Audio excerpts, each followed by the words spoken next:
இங்க நிக்கவா? படம் கொஞ்சம் நல்லா இருந்தது.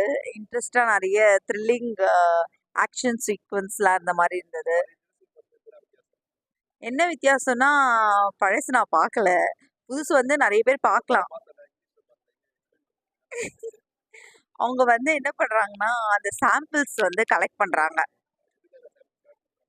சாம்பிள்ஸ் வந்து பேஷண்ட்ஸ கியூர் பண்றதுக்காக கலெக்ட் பண்றாங்க. ஹாய், கொஸ்டின் கேளுங்க. படம் வந்து நல்லா இருந்தது.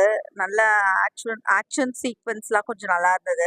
கிட்ஸ்லாம் கண்டிப்பா வந்து இந்த படத்த நம்ம பார்க்கலாம். நாங்களும் ஒரு கிட்ஸ் எங்க மம்மிக்கு அதனால பார்த்தோம். ஆமா. அதுதான் அந்த சாம்பிள்ஸ் கலெக்ட் பண்றாங்க. அந்த சாம்பிள்ஸ் கலெக்ட் பண்றதுக்கு அந்த டைனோசரோட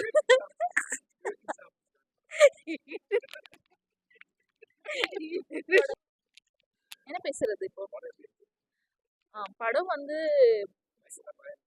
தெரியுதா? கேக்குதா?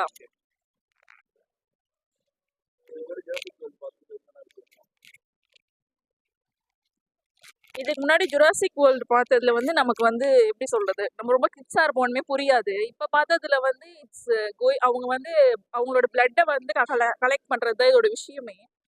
ஸோ அதை வந்து கலெக்ட் பண்ண வரும்போது பாத்தீங்க அப்படின்னா அவங்க வந்து அந்த ஒரு ரொம்ப உங்க டேடிமா நான் இல்லம்மா ரொம்ப த்ரில்லிங்கா இருக்கு. நம்மள மாதிரி இப்ப என்ன மாதிரி பயந்தாங்கொலி கமலி மாதிரி பயந்தாங்கொலியில இந்த படத்துக்கு வரக்கூடாது. ரொம்ப த்ரில்லிங்கா இருக்கு.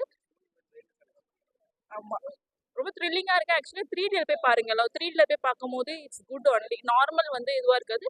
அது இல்லாம இது தமிழ் மூவில பார்க்காதீங்க, இங்கிலீஷாவே பாருங்க. அப்பதான் வந்து சம் நாலேஜஸ் இம்ப்ரூவ் ஆகும். புரியும், சில பேருக்கு புரியும், நிறைய பேருக்கு புரியும். நீங்க இங்கிலீஷ்லயே பாருங்க.